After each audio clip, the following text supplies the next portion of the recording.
Kalau Anda masih ingat, Asus sempat menjadi pelopor smartphone selfie lewat Zenfone Selfie di tahun 2015. Sempat absen tahun lalu, tapi kini Zenfone Selfie kembali hadir sebagai bagian dari Zenfone 4 series.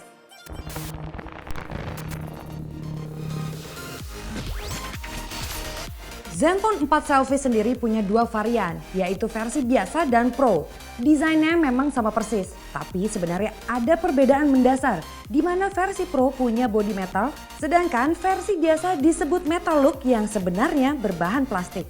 Selama pakai semingguan, smartphone ini sukses bikin kami nyaman karena bodi belakangnya nggak gampang kotor. Ya walaupun agak-agak licin sih, tapi yang namanya bodi metal pasti bakal terasa licin. Bicara soal desain, Zenfone 4 Selfie Pro boleh dibilang adalah smartphone yang feminim. Kesan ini muncul berkat pilihan warna yang menarik serta bodi yang tipis. Kalau kita bandingkan dengan beberapa smartphone Asus sebelumnya, khususnya seri Max, kita bakal langsung bisa ngerasa kalau smartphone ini benar-benar tipis dan enteng. Tapi walaupun enteng, smartphone ini tetap terasa kuat, khususnya di bagian rangkanya yang terasa banget solidnya. Dan pada Zenfone 4 Selfie Pro ini, Asus sudah mengabulkan request dari para penggunanya. Apa itu? Ini dia, tombol kapasitif back dan recent apps di smartphone ini sudah punya backlight putih. Selain bikin tambah nyaman, juga nimbulin kesan kalau ini bukan smartphone murah. Tombol home-nya juga udah kekinian, gak perlu benar-benar ditekan, cukup disentuh aja. Dan sensornya bisa langsung baca sidik jari tanpa harus menyalakan layar lebih dulu. Selain backlight yang ada di tombol, Asus juga nyertain LED notifikasi di dekat kamera depan. Lalu di bagian bawah kita bisa lihat smartphone ini masih punya jack audio, masih setia juga dengan port micro USB dan punya speaker mono. Masuk squad Zenfone 4 series, jadinya bisa dipastikan Zenfone 4 Selfie Pro sudah dipercantik dengan Zen UI 4. Sementara versi Androidnya saat ini sudah mencapai 711. Kalau kita lihat sekilas, UI-nya seperti nggak ada beda dengan Zen UI 3.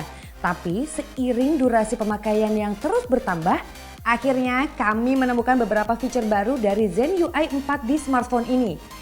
Sekarang kita bisa duplikat media sosial tanpa harus pakai aplikasi third party. Jumlah dan variasi tema udah jauh meningkat.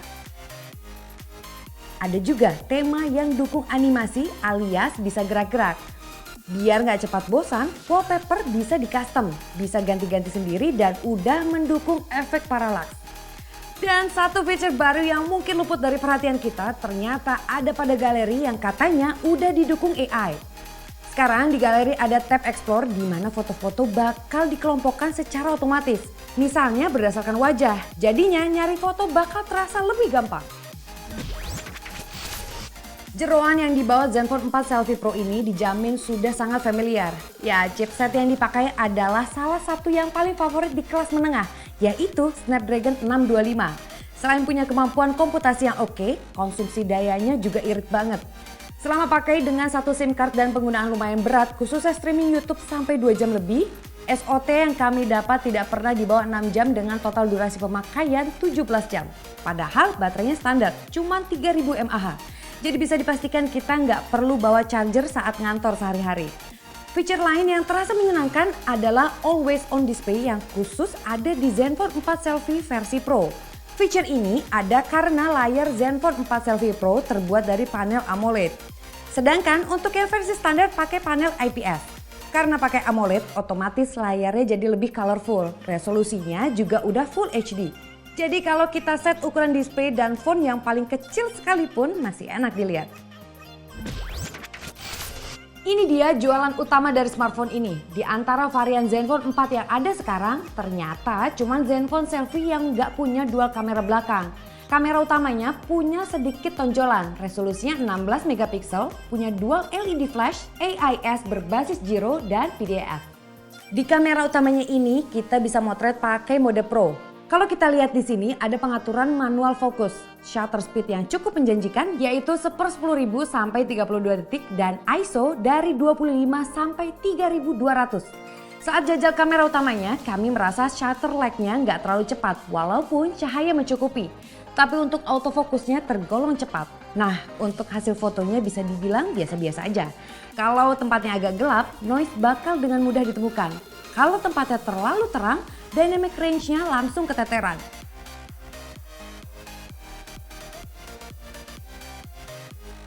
Beralih ke depan, ada kamera selfie utama 12 megapiksel dengan aperture f1.8 dengan sensor Sony IMX362, lensa 6 lapis, HDR, beautify, LED flash, dan teknologi 2 piksel. Plus, satu kamera wide 120 derajat 5 megapiksel. Tanpa basa-basi, kami sudah memotret puluhan atau bahkan ratusan foto selfie untuk mengetahui kualitasnya. Tingkatan efek beautify ataupun live beautify yang disediakan mulai dari 0 hingga 10. Dan kami merasa tingkat yang efektif adalah 1-6 saja. Karena di atas itu bukannya terlihat cantik, justru malah jadi aneh dan cenderung menghilangkan detail foto. Bahkan jika wajah Anda berjerawat sekalipun, beautify level 5 terasa sudah sangat efektif. Dan ketika berselfie dengan kamera 12 megapiksel, Anda punya opsi untuk mendapatkan gambar yang lebih tajam. Caranya yaitu dengan mengaktifkan 2 piksel, resolusi bakal meningkat jadi 24 megapiksel. Tapi konsekuensinya proses memotret jadi lebih lama, butuh 2 hingga 3 detik.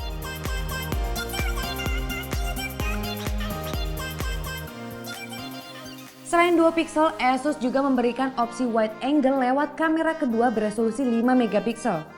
Perlu dicatat, kamera wide angle ini hanya efektif untuk berselfie di outdoor saja. Kalau Anda tetap memaksa memotret di dalam rumah misalnya, hasilnya bakal noise. Dan kami juga melihat adanya efek fish eye di mana objek jadi agak melengkung seperti memotret pakai GoPro. Hal terakhir yang ditawarkan dari kamera depan Zenfone 4 Selfie Pro adalah mode portrait. Mode ini bisa digunakan baik pada saat pakai kamera 12 megapiksel maupun kamera wide 5 megapiksel. Kita juga bisa mengkombinasikan dengan efek beautify biar makin kece. Kalau diperhatikan, hasil bokehnya masih kurang rapi. Walaupun belum sempurna, mode portrait ini tetap terasa fun untuk digunakan. Nah, bagi kamu yang penasaran dengan kemampuan kamera depannya, terutama kalau misalkan digunakan untuk video. Sekarang saya lagi tes kemampuan video dari kamera depannya dengan resolusi 4K. Gimana nih menurut kalian? Diciptakan untuk penggemar selfie, Zenfone 4 Selfie Pro menawarkan desain cantik dan feminim. Smartphone ini juga membawa hardware di atas standar dan untuk Anda penggila selfie, dual kamera dengan opsi wide angle dan portrait bisa menambah keseruan saat nasis.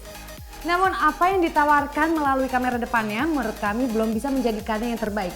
Dengan kata lain, Asus masih tetap harus menyempurnakan kemampuan kamera depannya. Semangat!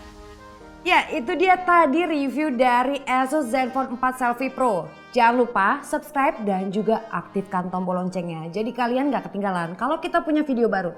Sampai ketemu di video berikutnya. See ya guys!